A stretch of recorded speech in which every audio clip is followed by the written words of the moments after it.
অনেক তো নাস্তা আইটেম হলো, এবার একটু স্বাস্থ্যকর কিছু খাবারের আইটেম তৈরি করা যাক। হ্যালো এভরিওয়ান, আসসালামু আলাইকুম। কেমন আছো সবাই? আশা করছি সবাই খুব বেশি ভালো আছে আর অনেক মজার মজার খাবার খাচ্ছ।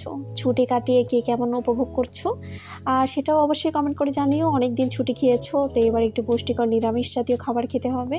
তো এই তো তৈরি করছি মজাদার পেঁপে দিয়ে মসুর ডাল, আর সে কারণে আমি এখানে একে একে সব কিছু রেডি করছি। দিয়ে দিয়েছি এখানে কড়াইতে আমি তেল দিয়ে দিয়েছি। এরপর আমি প্রয়োজন মতো এই মশলাপাতিগুলো ব্যবহার করছি। তোমরা এটা স্ক্রিনে অবশ্যই দেখে নিও। আর তোমাদের জন্য এটা নিয়ে এসেছি কারণ মসুর ডাল এটা শরীরের জন্য ভীষণ উপকারী। এটা চোখের জন্য ভালো, প্রোটিন, ফাইবার, ভিটামিন ও খনিজ উপাদানে ভরপুর। এটি ওজন কমাতে, রক্ত স্বল্পতা প্রতিরোধ করতে এবং ত্বক উজ্জ্বল করতে বিশেষভাবে সহায়তা করে। আর পেঁপের উপকারিতা হলো এটিতে থাকে এনজাইম, হজমে সহায়তা করে। এটি চোখের জন্য বিশেষ ভালো, ভিটামিন এ, মিনারেল সমৃদ্ধ, ত্বকের জন্য বেশ ভালো। তো তোমরা অবশ্যই এটি সতর্কতার সহিত খেও, কারণ এই মসুর ডাল কিন্তু কিডনি রোগীদের জন্য ক্ষতিকর হতে পারে। এই জন্য ডাক্তারের পরামর্শ অনুযায়ী খেতে হবে। তো সাধারণত দেখা যায় যে মসুর ডাল আমরা সাধারণত পাতলাভাবে খেয়ে থাকি, অনেকে ঘন ভুনা আকারে খেয়ে থাকি। তো একটু পেঁপে দিয়ে একটু রান্না করছি যাতে করে শরীরটা ঠান্ডা থাকে। যাদের গরমের সমস্যা রয়েছে তারা চাইলে এই রেসিপিটি খুব ইজিলি তৈরি করতে পারো। আর তোমাদের জন্য খুব সহজ আরও কিছু রেসিপি নিয়ে আসছি আমি সামনে। তোমরা কিন্তু অবশ্যই চাইলে আমার পেজটা ভিজিট করতে পারো। আমার যে প্রোফাইল রয়েছে এখানে ভিজিট করলে তোমরা নতুন সব রেসিপি পেয়ে যাবে, এবং ঘরোয়া উপকরণ কীভাবে রান্নাবান্না কমপ্লিট করতে হয় এবং খুব কম মশলায় শরীরের দিকে খেয়াল রেখে রান্না করতে হয়, সেগুলো টিপস অ্যান্ড ট্রিক্স এভরিথিং তোমরা পেয়ে যাবে আমার এই পেজটিতে।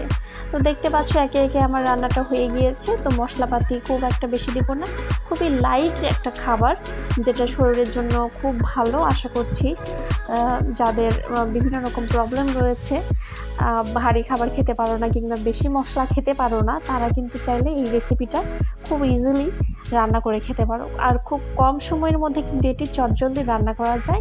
এই জন্য সময় স্বল্পতা সব কিছু দিক থেকে আমার মনে হয় এটি পারফেক্ট একটি রেসিপি। তো এই তো এবার রান্নাটা হয়ে গিয়েছে, এবার আমার ফোড়ন দেওয়ার পালা। তোমরা কারা কারা এই ফোড়নটা কিভাবে দাও সেটা আমাকে কমেন্ট করে জানিও। আর আমি কিন্তু খুব কম মশলাপাতি ব্যবহার করে রান্না বান্নাতে, দেখতেই পাচ্ছ তোমরা। এখানে আমি 5 ফোড়নটা ব্যবহার করছি আর একটু রসুন দিয়ে দিব।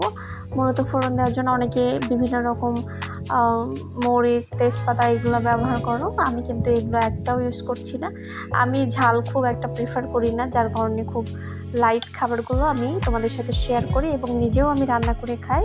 আর এই কারণে কিন্তু আমার শারীরিক যে ব্যালেন্সটা রয়েছে এটি বজায় থাকে। তোমরা চাইলে যারা ওয়েট লস করতে চাও কিংবা ব্যালেন্স করে খেতে চাও তারা অবশ্যই আমার রেসিপিগুলো ভিজিট করো। আর রেসিপিগুলো জানলেই দেখতে পারবে আমরা তোমাদের জন্য কত সুন্দর রেসিপি অলরেডি তৈরি করা আছে। আর দেখতে পাচ্ছ যে অলরেডি আমি 5 ফোড়নটা দিয়ে দিয়েছি। আর এরপর এটি একটু ব্রাউন কালার হওয়া অবধি অপেক্ষা করছি। দেখতে পাচ্ছ এই পাতিলটাতে আমি সাধারণত চেষ্টা করি ডাল যা আছে রান্নাবান্না করার জন্য, স্পেশালি ঝোল আইটেম। তো ডালের এটা হয়ে গিয়েছে। তো সামান্য একটু আমি ফুটিয়ে আমি ঢাকনাটা ঢেকে দিব।